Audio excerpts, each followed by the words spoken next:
Well, great to be with you on this Wednesday as we continue 10 days now before we get to the Penn State football opener with West Virginia. As always, there are issues that have to be discussed. The games are fun. I mean, they can be stressful, but they're fun. Mm-hmm. Love talking about games. But we do have to talk about issues. So I want to start with the gambling issue at Iowa.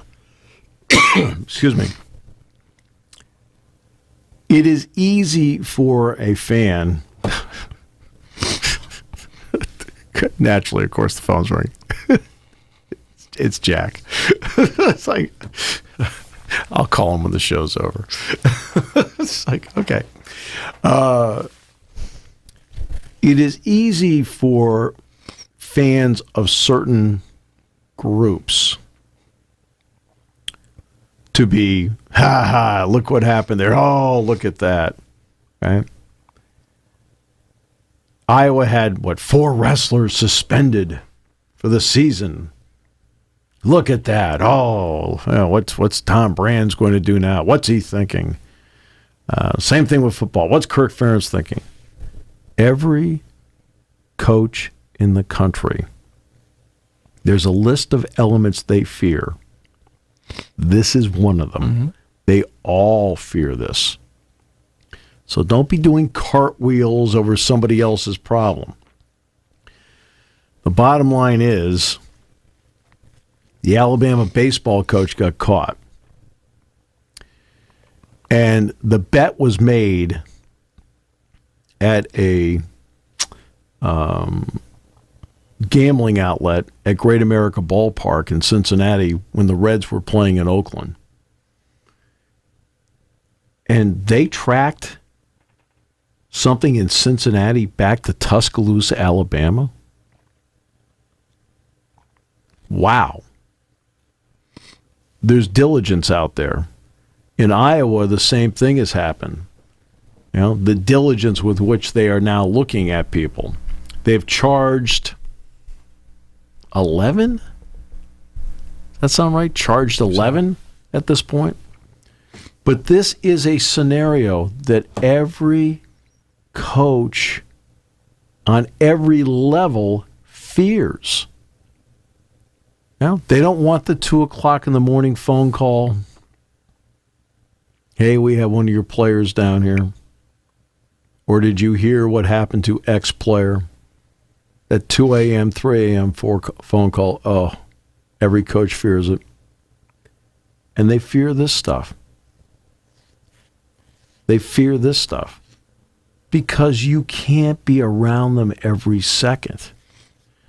It's interesting that this has come out because my lecture this morning to my broadcasting class, and it's one I give every semester, so this isn't new, was about gambling. I said, look, how many of you have placed a bet? And almost every hand went up. And I said, I have no problem at all. It's your money. It's your life. I said, my advice is don't ever place a bet on a game you're covering. It'll cloud your judgment, pro or con. Okay. But before you start jumping up and down about what happened at Iowa and Iowa State, every coach in the country fears it. It is easy to do.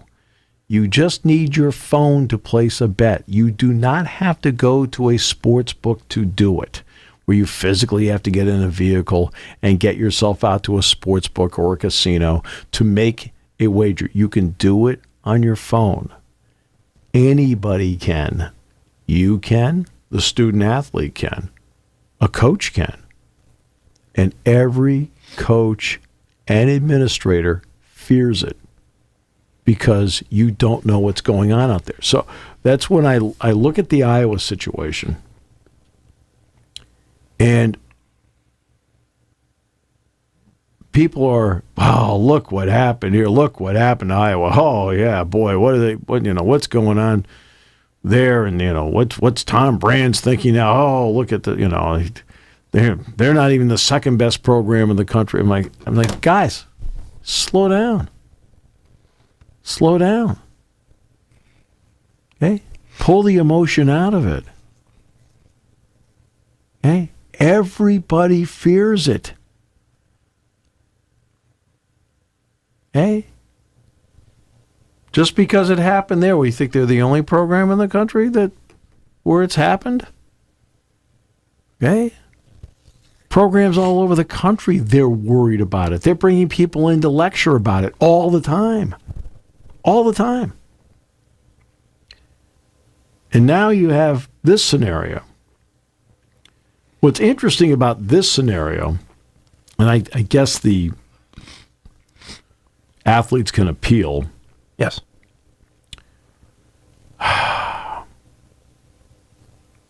But because of FERPA,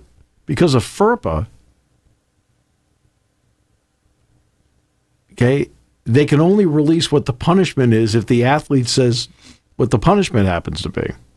Really? If the NCAA has suspended you for the year, I think you're allowed to put out there he's suspended for the year, or she. But there are 6 wrestlers suspended at Iowa. Now there's an appeals process.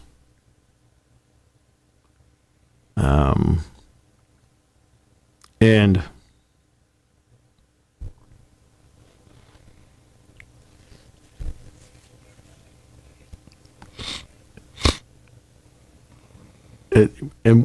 for a football point of view, you've already had 2 Iowa athletes that have been charged.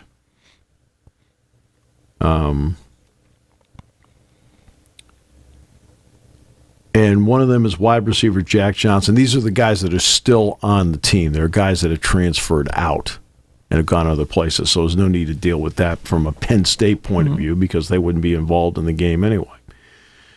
Bloom, the kicker. Johnson, one of the wide receivers. And then the guy that a lot of people are waiting for who's not charged by authorities but was being investigated by the NCAA is the defensive lineman, and a very good one in Noah Shannon. Nobody knows, okay, what's going on with him because that hasn't been released. Reggie Bracey, who's no longer with them, Arlen Bruce no longer with them. Bracey transferred to Troy, and Bruce ended up going to Oklahoma State. And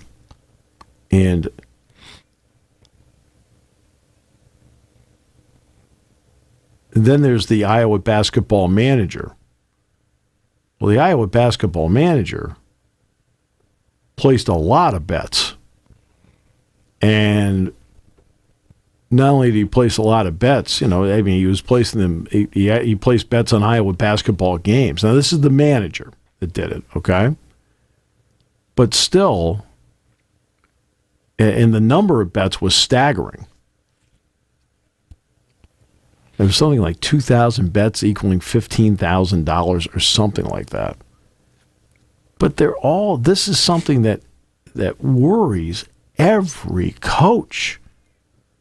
Now, how Iowa's handled it, the one area where I am very critical of Iowa handling it is when Noah Shannon had to be the one to come out and say, I'm not going to go to Big Ten Media Day, right? And then he's praised for great leadership. Hey, why did you put him on the list? Mm-hmm. Who sat back in the common sense room and said, this is a good idea? That's where I look at something and say, what's wrong with you guys? Hey, you know darn well he's being investigated.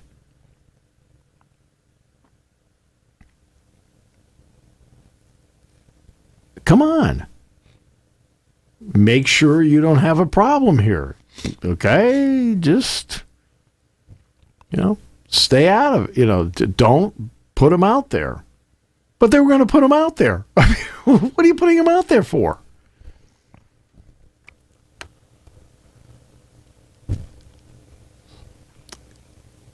But this is something they worry about. It's so easy to do. It's not difficult. It's legal in 37 states, but if you're a student athlete, right, there are a lot of rules you need to follow.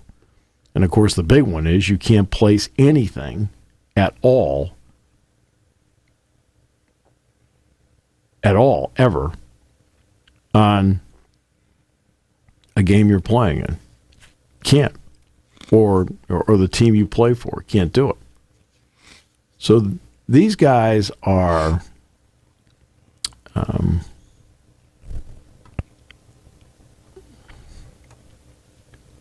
out. And maybe some of these we won't know until we get to the first game. So 11 current athletes have received rulings from the NCAA on the wagering investigation. Now, they haven't released the penalties, and they're not going to do it without the athlete's permission. Now, the four Iowa wrestlers, I believe the Iowa wrestlers, are the ones that said it was okay. So here are the ones that have been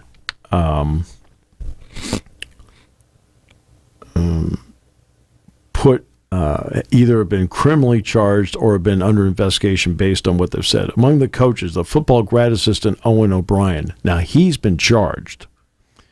Student managers. Evan Schuster on the men's basketball team, the student manager, has been criminally charged. And not only that, he's been accused of betting on Iowa basketball games. Okay? They claim there was people in track and field on the men's side, but no names have been released there. We now know that Tony Cassiope, Nelson Brands, Abe Assad, and Kobe Siebrecht have been allegedly suspended for the season. Right? And then Colin Shriver and Patrick Kennedy may get limited. Okay? Here are the ones on the football team. Okay? Aaron Bloom, who I mentioned, okay, that everybody knows that one. He's been charged. Wide receiver Jack Johnson, he's been charged. Then the guys I mentioned, Bruce and Bracey, but both have transferred out. And then Noah Shannon, we don't know what's going on with him. Shannon has not been criminally charged. Not. He's being investigated for an NCAA violation. Right? So he hasn't been charged. Garrett Christensen, baseball. He's been charged. Others mentioned were Jacob Henderson, Ben Tallman, and Keaton Anthony. Aaron Eulis in men's basketball was criminally charged, but he's transferred to Nebraska already. He was not taken on the foreign trip by Fred Hoiberg. So that's where this stands. And before you start doing cartwheels about a program maybe you don't like, just... okay? It's a scenario that every coach in the country fears. I don't care if you're the head basketball coach at Winthrop or you're the head football coach at Iowa. You fear it because you can't be around them every second. And it's also easy to do. And what has been proven out between Iowa and the Alabama investigation on baseball is that you have diligent people within the gaming system that are diligent and have ways of figuring out who's doing what. I mean, people have used fake names, or they've used their mother's name or their maiden name, and they figured it out.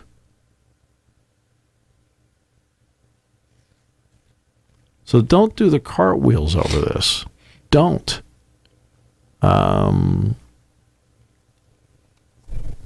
It's sad for these people they're involved in, especially the ones that are criminally charged. Now they're going to have to fight it. It's going to take a lot to fight it. Their reputations are on the line. Their names are out there. And then we'll see what becomes of it. But it's not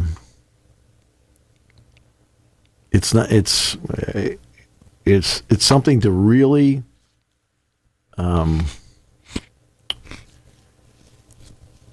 take a long look at. It's something that people didn't think a lot about before, but now that it's legal, and was it legal in 37, 38 states now, plus the District of Columbia? I think it's 37 plus D.C. All right. it's legal. But there are also certain people that can't do it because part of the reason is what makes sports important and why people love it is that it's exciting, it's fun, right? It can be 2 to 3 hour passion plays depending on the sport. And at the same time, you have to also believe in the integrity of the sport. And as I'm not going to go into it again, but I broadcast a game that was a point shaving game. I've done it, right? And you know what? Obviously, that night I didn't know I was doing it. Now, Penn State won the game by 30, and Northwestern played such a horrible game. Well, now you're looking back on it, and Penn State was going to beat that team anyway. But by 30?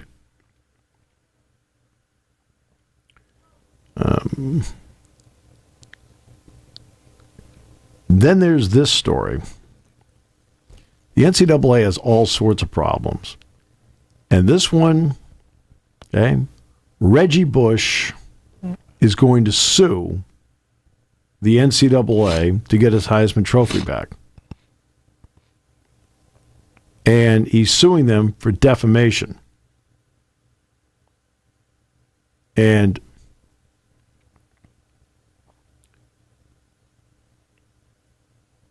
he said the lawsuit is based on the NCAA maliciously attacking his character through a completely false and highly offensive statement that was widely reported in the media and substantially and irreparably damaged his reputation.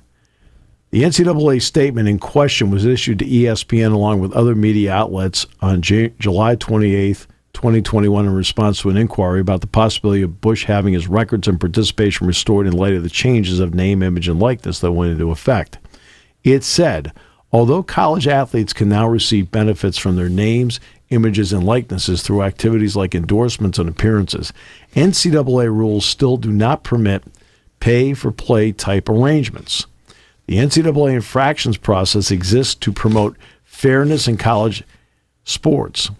The rules that govern fair play are voted on, agreed to, and expected to be upheld by all NCAA schools. Well, Bush talked about this at the Coliseum yesterday morning. Actually, it was this morning. Or he's going to speak to it this morning. He's going to talk about it this morning at the Coliseum.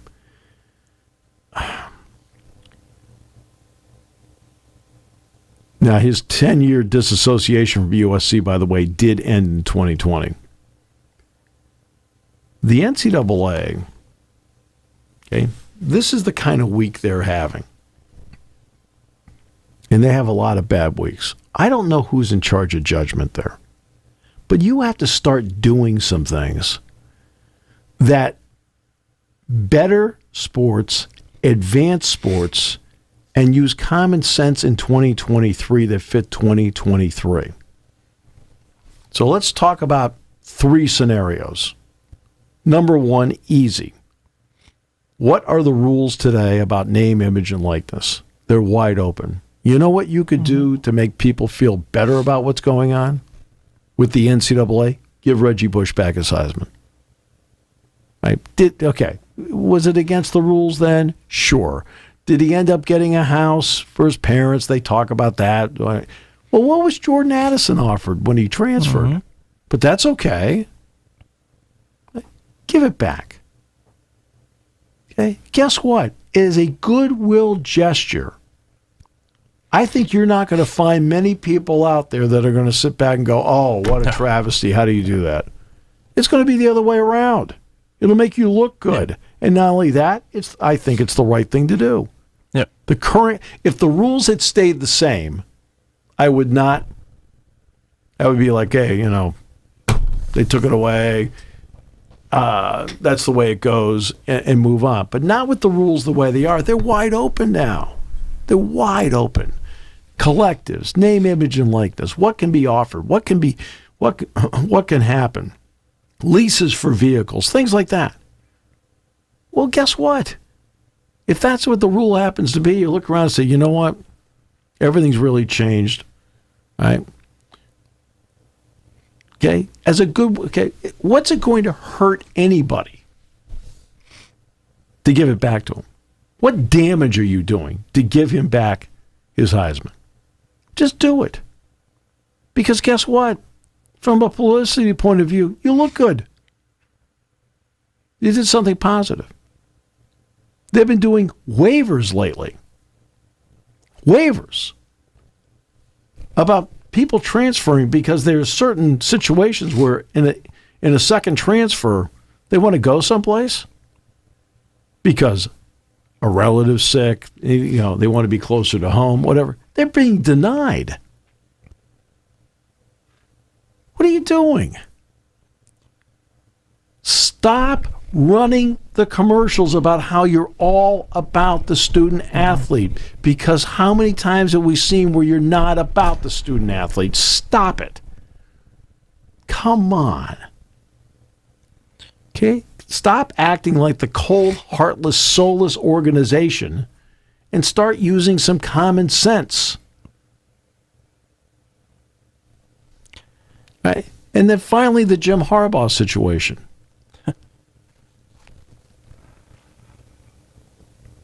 Guess what? You've completed your investigation. Make a ruling. Hey, don't sit there and negotiate with anybody. Just look at them and go, you know what? Show cause. You're done. Instead, you're letting them dictate all the terms.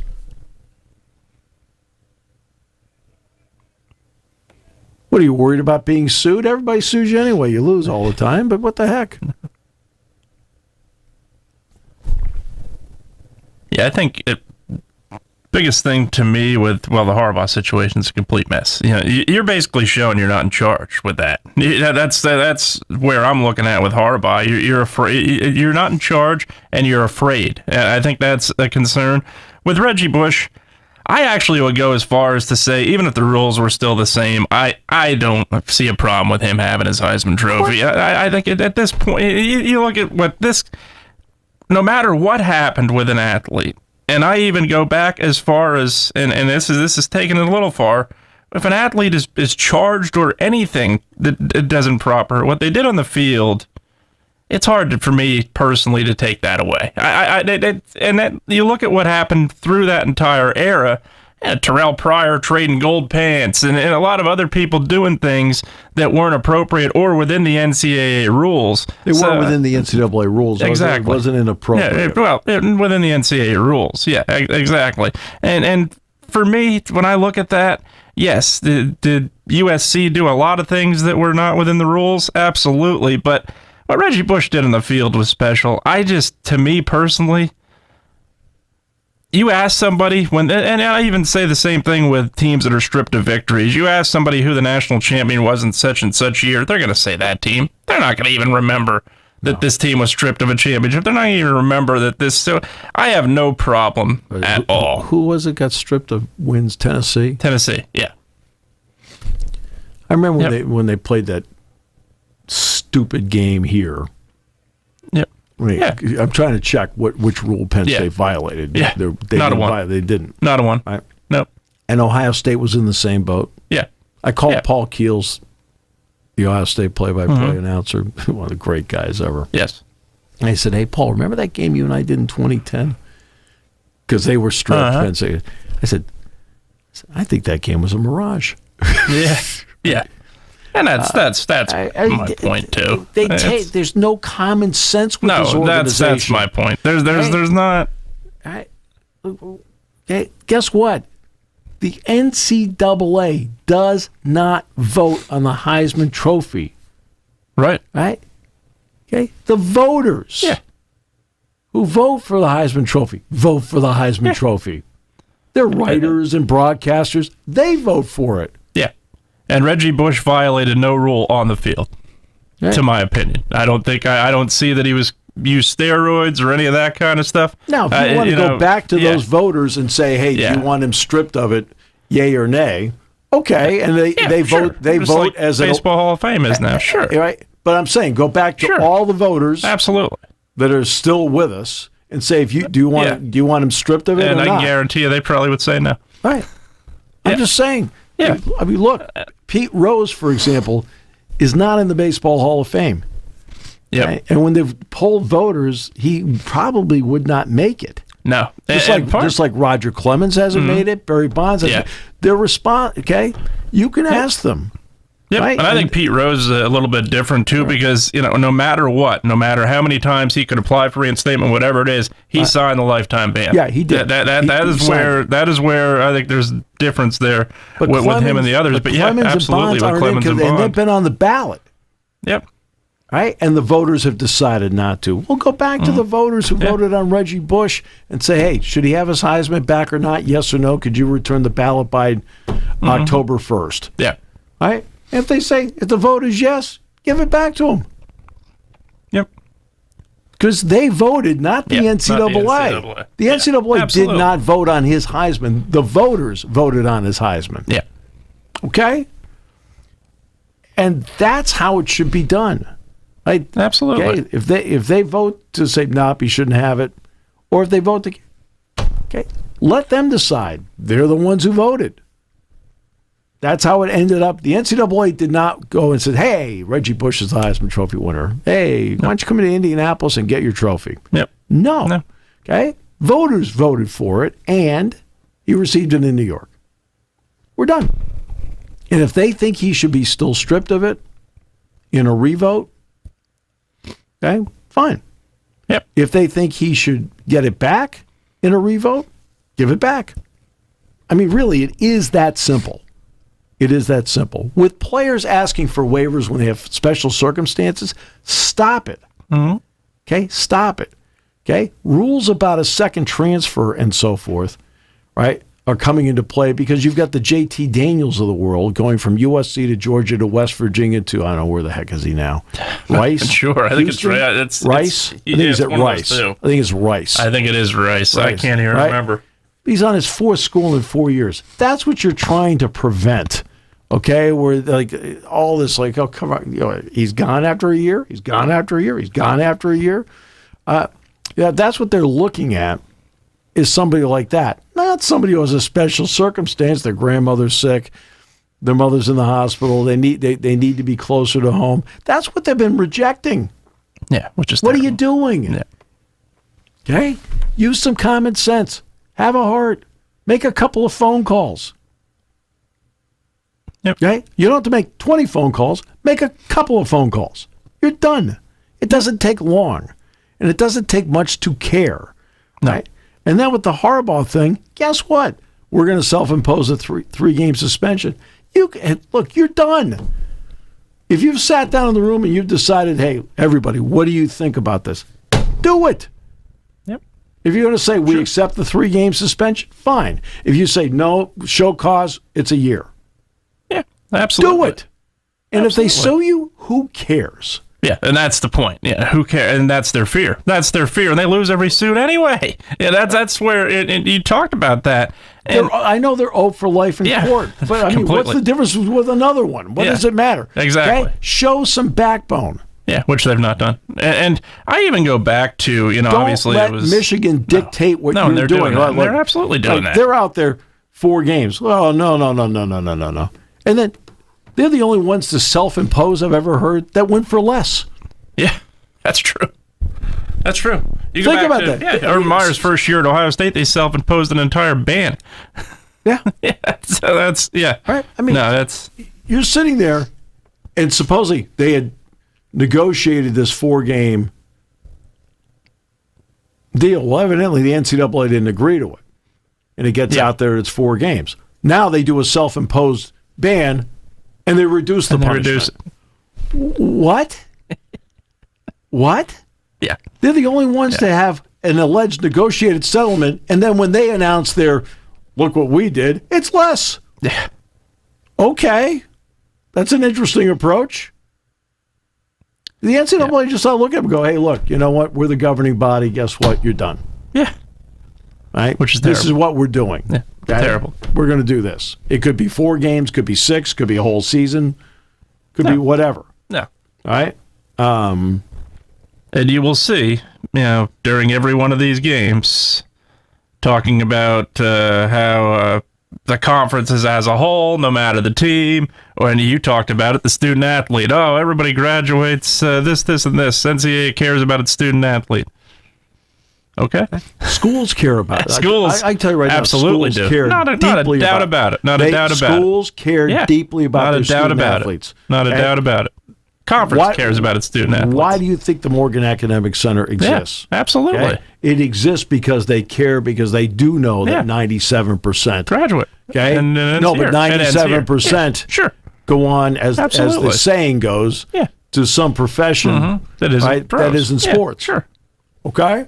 Yeah. Which is great.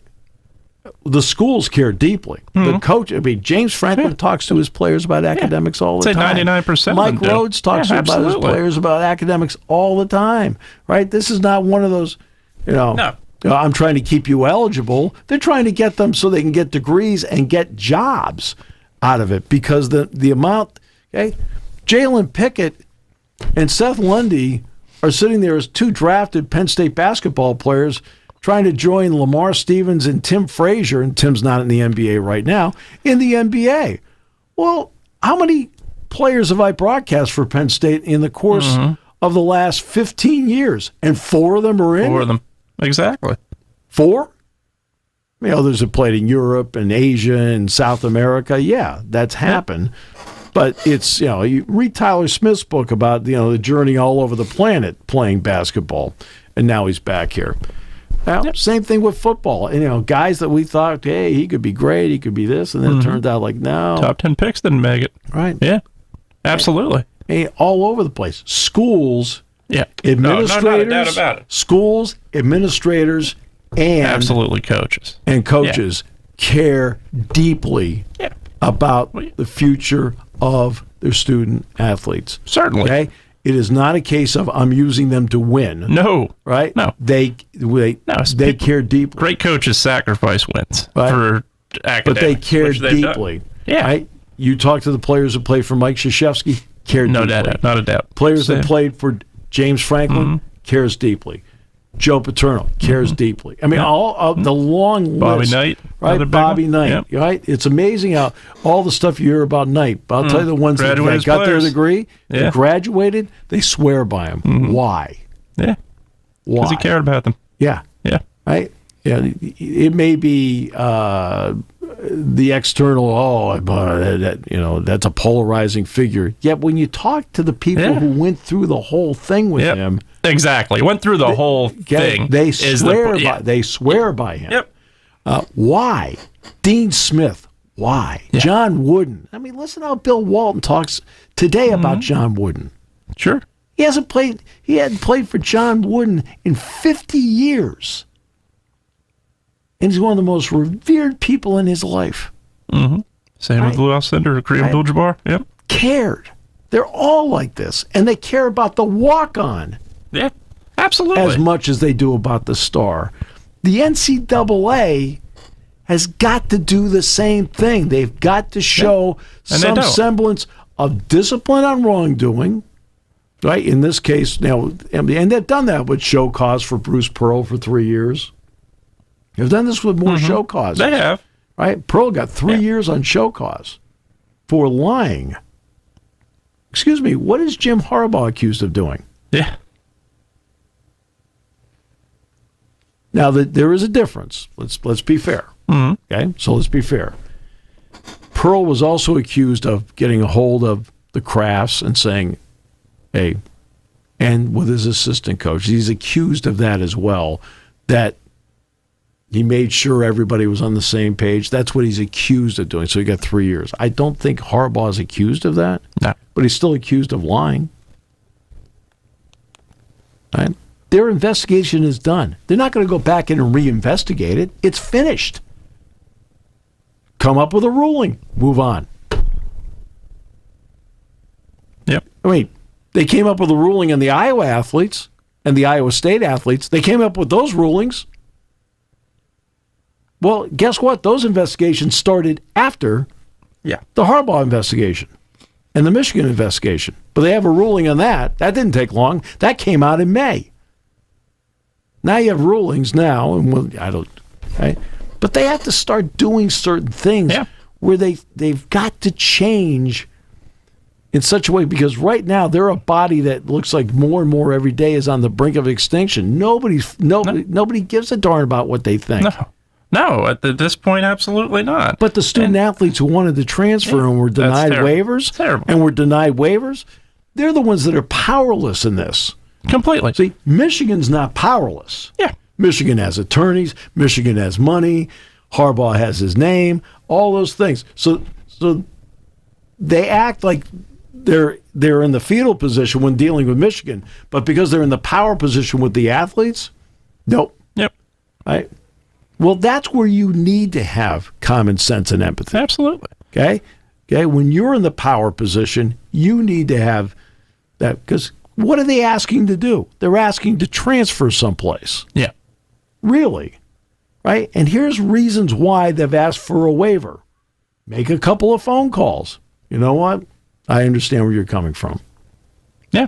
Okay? Got it. Or every phone call we make, it sounds like you're making it up. Well, at that point, you deny it. Yeah. Okay? But a couple of phone calls, hey, we'll make a couple of calls. We'll see what's going on here. Dun, dun, dun. And it kind of matches up what he's talking about. Let him do it. Yeah. Right? It's good for him to do it. Reggie Bush, okay? You're not the one that hands out the Heisman. No. Okay? You don't do it.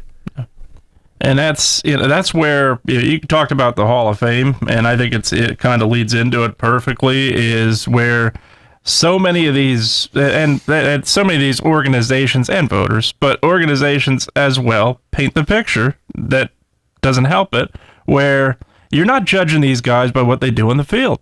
And that's right. What they do in the field is what's going to put them in the Hall of Fame. They could be a jerk. Don't get me wrong. There's plenty of people in the Hall of Fame that aren't the nicest people in the world. What they did on the field. You're just so negative.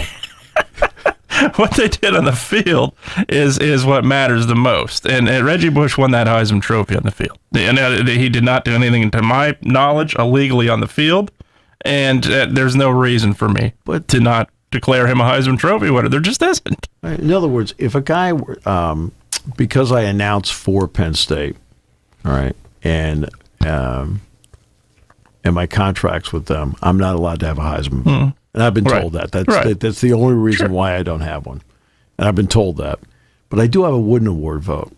And if they were to strip somebody of the Wooden Award for something like this, I'd be sitting there looking around saying, hey, yo, guess what? Why did you ask us whether he should be stripped of it and let us vote on whether he should be stripped of the Wooden Award, right? And if you sit back and go, you know what, he cheated his brains out left, right, blah, blah, blah, blah, blah, I'll vote no. But if I sit there and go, you know what, based on today's rules, what's the difference between now and then? I'd be like, okay, you changed all the rules. Yep. And this is an organization that continues to look bad. Terrible. Because they can't get out of their own way. They're not leading by example either. But they can't get out of their own way. No. Nope. Like, what are you doing? No. And I even obviously, and this was also conference related too, and obviously a much different situation. But I look at the pandemic where, you're looking initially at the potential for making these athletes play a season in the spring and come right back in the fall. Ask an NFL player to play a full season in the spring and come back in the fall. Yeah, but I mean, with the injuries, Jason teams did. Yeah, no, exactly. Volleyball did, soccer did. I mean, they had to play 2 seasons in 1 year, and it was brutal, terrible. And that's brutal. That's where you're looking at it like, man, like, the student athlete is going to tell you, look, I just want to play, and they do, but. I mean, you look at that on their bodies. You're coming in. You're asking potentially a lot of these people, and some of them did have to do it. Ivy League had to do it to where you have to turn around that quick mentally. Right. It caused a lot of problems. Big time. Now back to the Iowa situation. You can feel any way you want. Yeah, okay. But no, your point's definitely. But don't sit there and start doing cartwheels over. Look what happened to them. Every coach in the country fears it. Mm-hmm. Okay. You look at over the years, so let's take something that's different. Point shaving scandals, CCNY basketball, okay, Boston College, right, Arizona State, Northwestern. I mean, they're the phone calls that athletic departments fear. Big time. Right? Like, what's going on here? I mean, you're coaching the game and you're not aware of what's going on out there because, you see guys playing like, oh, why? I mean, the Boston College thing, Rick Kuhn, I mean, you look back on it, and ESPN did their 30 for 30s, I think, are just some of the more brilliant things that ESPN does. All right. And Mike Mayock, who was with NFL Network for years, was eventually the general manager of the Raiders and so forth. His roommate was alleged to have been involved in it at BC. Right? Well, because it's in the 30 for 30. But I'm sure you probably have seen the movie Goodfellas because you like car chases and violence. And Joe Pesci, not wrong with Joe Pesci. Right. But listen to the references in there. Right? Maury. Mm-hmm. Maury with bookmakers. Right? Then later in the movie, I think before they go into the trial, there is a reference at some point to Boston College. Well, who do you think they were talking to and making the bets through? Who was making the bets? Henry Hill was. The subject of Goodfellas. Okay? And it meant nothing to them. It was just one of the, yeah. I mean, okay, robbing Lufthansa was a big deal. Making a bet on the BC game, no. Okay. Right? Okay. It was like, but it's in the movie. Mm-hmm. And Boston College, now to their credit, they recovered from it. Arizona State recovered from it. Northwestern has recovered from it. Chris Collins has gotten them to 2 NCAA tournaments. But look, every athletic department fears this stuff. Northwestern football ran into that. Guy going in for a touchdown, drops the ball at the 1 yard line. Not hit, drops the ball at the 1 yard line.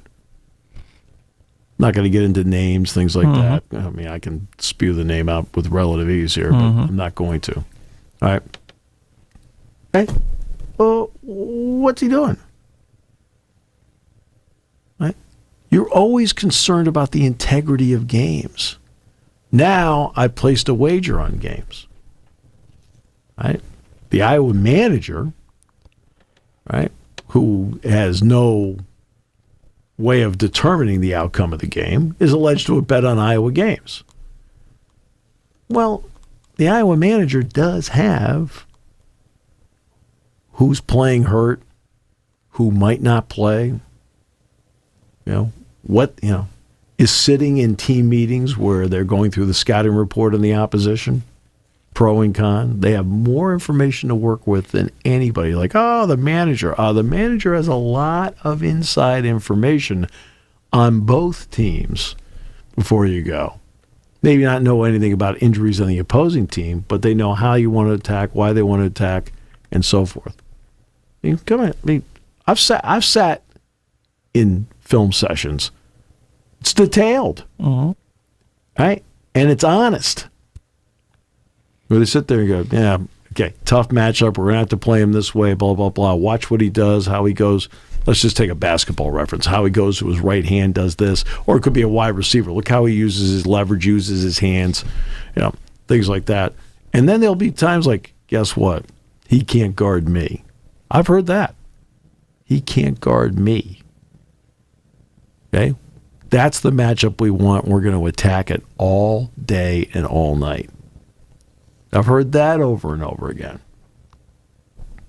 Well, if you're a manager, you're sitting there and you have all that information. Now they have to execute it, right? Sure. But you're saying like the manager he's part of what's going on. He's there every day. He is in every practice. That manager is in every meeting. That manager is in every film session. Okay? It's not just the players and the head coach sitting there in the film session. Everybody's sitting there. Everybody. And so that's why even the linkage there. Yeah. Now, what the Iowa wrestlers are accused of gambling on, I don't know. I don't think anybody knows. But you have several people criminally indicted. But again, it goes back to the 2 to 3 a.m. phone call. Right? You're sitting there on a Saturday night. It's 2 to 3 a.m. Sunday morning. Every coach in the country is like, please don't let the phone ring. Okay? And now with this, it's so easy. Okay? NFL players, it's all over the building. All over the building. Don't do it. If you're going to make you can't bet on the NFL. You can't make a wager in the facility. It's okay. It's not as if it's, hey, we mentioned it in a meeting. It's posted everywhere in the building. That guys still do it. Or they think they're out of the building, they're in the parking lot, and they're still on the team's Wi-Fi, and they place the wager. Right? We'll see the initial wave of this because it's new. And I think at some point it'll level out. But don't be rejoicing when it happens, okay, with somebody. Oh, look what happened to Iowa wrestling. Hey, guys, slow down, okay? Just, hey. There's nothing to rejoice over. Every coach in the country worries about that phone call because you can't be around your athletes 24/7. Hey, what are you doing on your phone there? Okay. What are you doing on the phone? I'm placing a wager. No, don't do that. Oh. Do you think, like, placing a wager, they're doing it in private with nobody watching? Uh-huh. Yeah. There's a really good chance of that. Now, you may have, like, on the NFL side of it, like the guys that have been caught in the locker room, they may be thinking, hey, what do you think about, Oklahoma and Texas? Hey, I think Oklahoma's a 7-point favorite. I think Texas, though, might be able to get within 7 or maybe even win outright. Yeah, and a couple guys, boom, they place the bet together because they're allowed to do it. But they happen to be doing it while sitting in the team lounge. That's how you get a 6-game suspension. Right? Or they go out to the parking lot and they think they're off the Wi-Fi, and right? And they do it. I didn't do it in the facility. I did it in the parking lot. Well, you're still in the team Wi-Fi.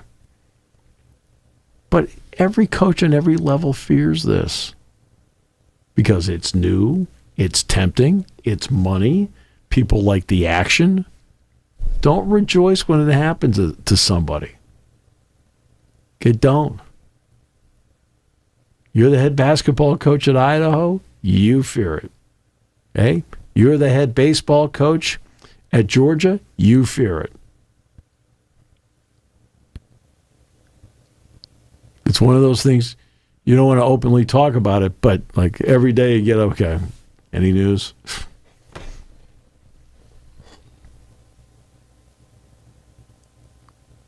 And then you'll get fans. Oh, look what happened to them. Hey, look, guys, just okay. Temper it. Okay, temper it. I know you don't like them. I got it. But there's nothing to rejoice in here. No.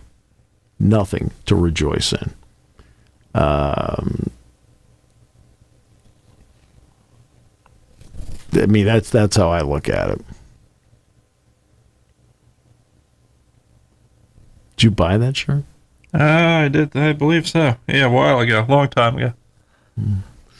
Boy. Well, I guess it was either a Lamborghini or that. I'll tell you. Yeah. I lent the Lamborghini. I never saw it again. So Not fair. big bobblehead weekend, by the way. It is. You are always there. Usually like first or second in line to get the bobbleheads. Usually pretty quick. Yeah, I'm up there. Yeah, you got the LeVar Leap bobblehead. I right? did. Yeah. Okay. Were you there when LeVar showed up? I was there when LeVar showed up. Yes. Did he sign it for you? He did not. I didn't ask him. Because when I was talking to him upstairs, he goes, "Where's Jason?" I said, I'll tell you. LeVar. I said, right. I've met him a couple times. No, I thought he was talking about a different Jason. No, I'm just kidding. No, I did actually talk to LeVar for about 5-10 minutes upstairs. We talked about a few things. But this week is Carter Starace, national champion. National champion. Right, that'll be Could Saturday. Potentially be a 4-time national champion. Yep.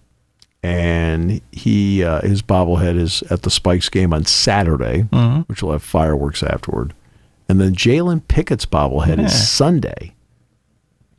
Carter will be there also. Carter Saturday will night. actually be at the game. They were trying to get Jalen to come, and Jalen was trying to work it out to come to the game Sunday.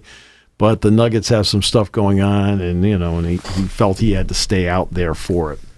But Jalen Pickett's bobblehead is Sunday at 4:05, and then Friday night's hockey night. Yeah, big night. Big night. So yeah.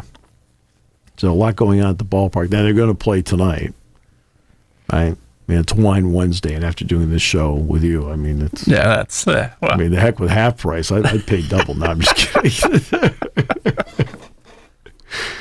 But yeah, it's.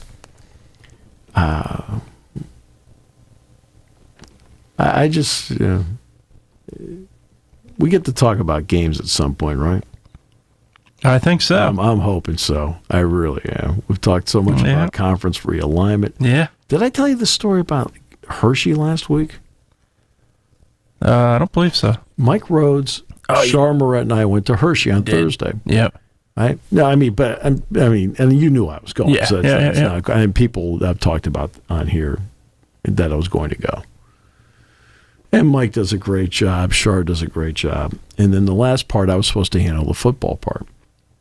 And so after doing an overview of the team, it's always Q&A. Yep. And what do you think of this? What about this?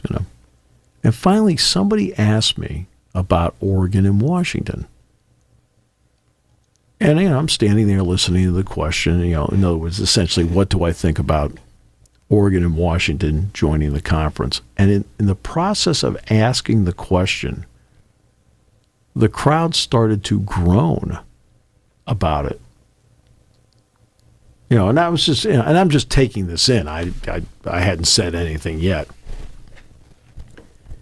And it was interesting to hear the crowd's reaction to it.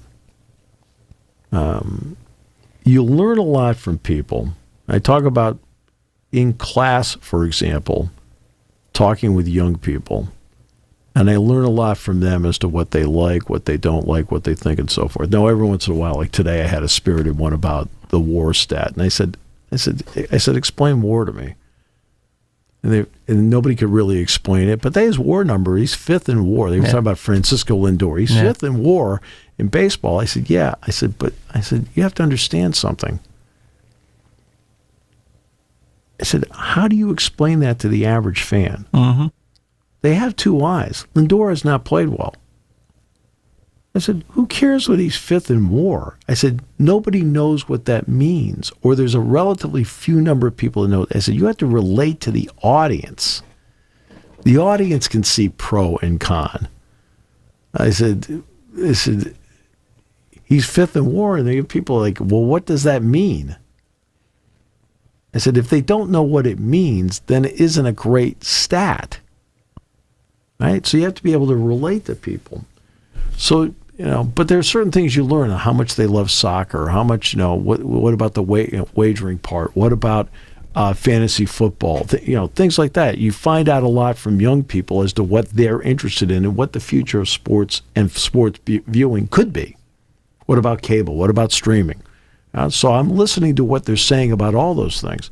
Same thing when you go out to talk with crowds. Right? You listen to what they're saying to you, because they're giving you an idea of what their thought process is, either about the teams or about the sport in general. Right? For example, when I've said here on the show about the Pitt rivalry, when I've gone to the eastern part of the state and rivalries have come up, it doesn't come up. You know, they talk about Ohio State, they talk about Michigan, they'd love to play Notre Dame again. Okay, that's the eastern part of the state. Same thing in the Northwest. I've gone up to Erie, spoke up there before. Where I'm asked about Pitt has always been in the southwestern part of the state, west of State College, and down toward there. That I get asked about Pitt. That's the only part of the state I get asked about it. I go to northeastern Pennsylvania, they won't ask about, will Notre Dame ever come back? Okay? Okay? That comes up. Maybe in Harrisburg that comes up as well. Right? But Pitt only comes up in that. And you learn from fans. So now back to Oregon and Washington. I found that to be an interesting reaction because I didn't ask. It was just brought up by one of the patrons who asked the question. And in the process of asking the question, they groaned. And I looked around and I said, you guys aren't really in favor of this? And they weren't. And I just thought it was, now, in time, maybe that will change. I don't know. But the reaction was interesting. And so you learn a lot I learn a lot from young people as to what they're thinking by teaching class. I also learn a lot from fans when I go around the state and talk with them as to what they like and what they don't like. Right? And that's part of not just you up there giving your speech and answering questions, but it's also important as a listening tour as well as to what they're thinking. And I found that one to be like, whoa. Like, that one didn't go over big. Like I thought, that is interesting. And I was asked about it yesterday on CBS. And I brought up the Hershey speech. And they found that to be intriguing when I brought it up. Right? Then the only other groan I got from the crowd is when somebody asked about your wardrobe. Well, yeah. And I'd be honest with you, I couldn't defend it. Yeah. I couldn't defend it.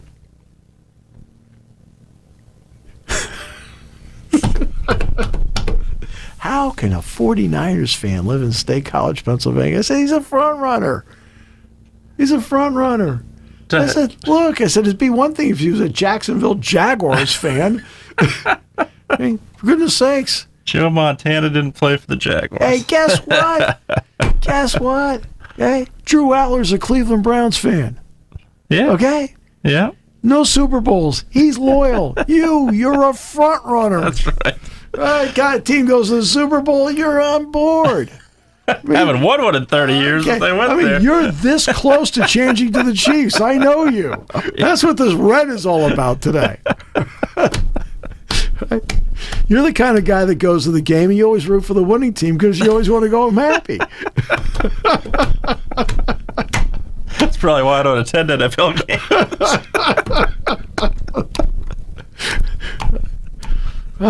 A 49ers fan at State College, PA. Aller's a Browns fan. Right? Thick and thin. He's there. Hey, let's go to the Super Bowl.